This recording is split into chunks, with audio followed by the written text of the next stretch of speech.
Okay, what's up, everybody? I just wanted to give you guys a quick video and some insight to how I would address workouts for beginners.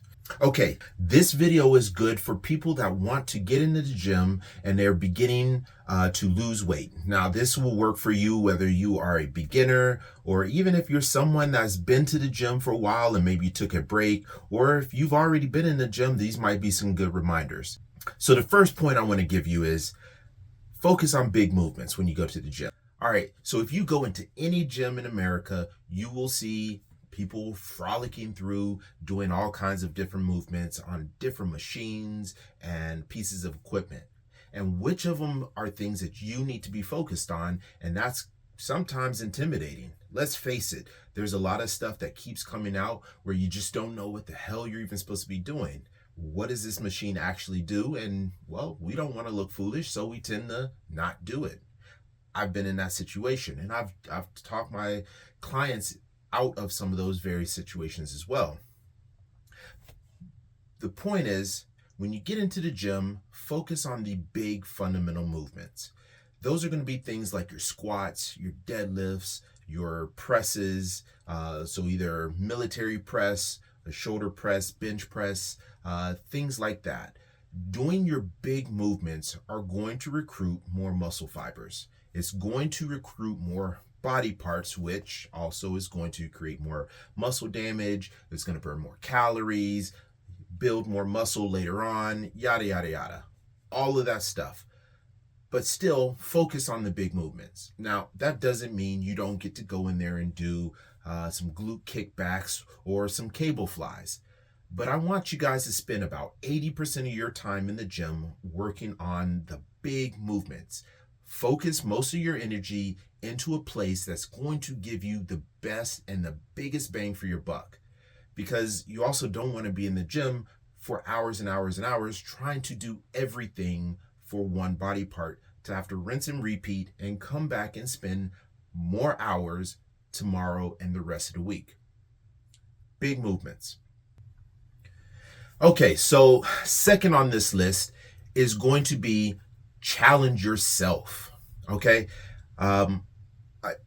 this is something that I see not only beginners but advanced lifters doing a lot, and that's they get into the gym, they get set on, okay, I'm going to go in here and I'm going to do a set of 3 sets of 10 reps for bench press, and I'm going to use this weight. And then they get up from each set and they're like, woo, and they're making all the noise and slapping their chests and doing all this extra stuff, but they didn't push themselves. And so something that I like to tell people is, all right, first and foremost, when we talk about challenging yourself, I want you to select a weight that is truly challenging. I don't mean that maybe makes you grunt a little bit. I mean weight that is going to be challenging for whatever your rep range is going to be. So a lot of my clients, for the programs I give them, I tell them 8 to 12 reps because I don't want them to get fixated on just one number. 8 to 12 reps.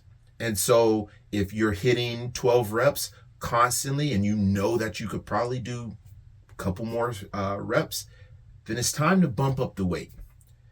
Maybe you're not doing a rep range and say you're doing 10 reps. How do you know if you should change the weights?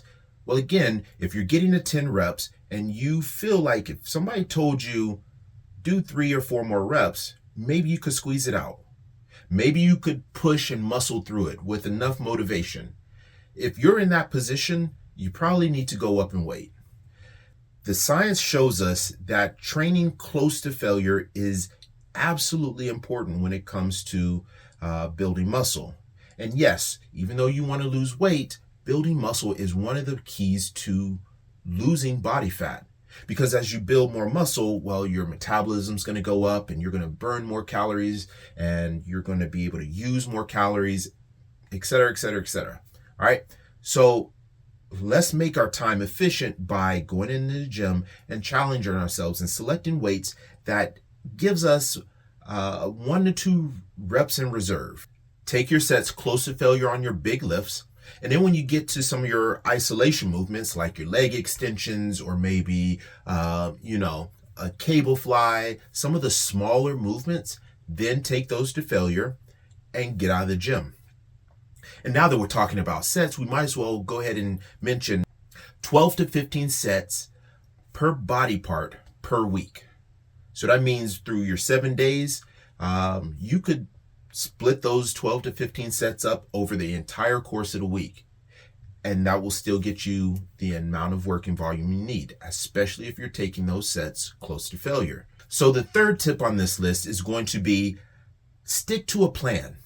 Have a plan of attack for how you're going to go to the gym.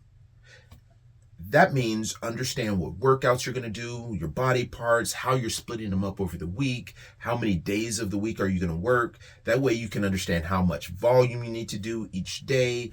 All of those little things do matter. And it will make your gym sessions a lot easier to walk in to already know what to do. It helps you keep on track, and so you don't have to stand around, look in the gym, and just wait for the next open machine to become available. Have a plan. And so this is one of those times where I'm going to say, hey, at Better Each Day Fitness, we provide quality plans that are very fluid, and they are structured to make you better all the way around. These are plans that are great for bodybuilders or lifestyle clients that just want to look better, feel better, and just be sexy. We have plans that take you from step 1 to step 2 to step 3, and we take everything into account, and we help you to grow and become better each day. All right, so the last thing we're going to talk about on this is, of course, going to be cardio, because, well, if you're looking for weight loss, you're probably expecting to hear some conversation about how much cardio to do and what's the best cardio machine or method to do. And, well, here's the simple answer. Just do some cardio. Look, there is no best cardio just for weight loss. Matter of fact, I like to tell my clients, look at cardio as exercise for your heart and lungs, your cardiovascular system. Instead of using it to just lose weight, because you're going to be on a machine for hours and hours and hours every day if that's your primary way of burning calories.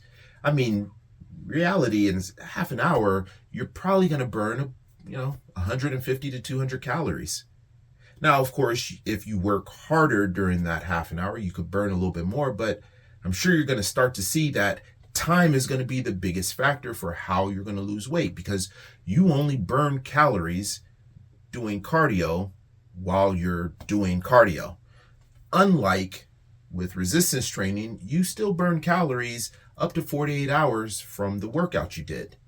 In other words, you get a bigger bang for your buck for calorie expenditure doing resistance training. And so that's another reason why I also tell people, do your cardio after your resistance training.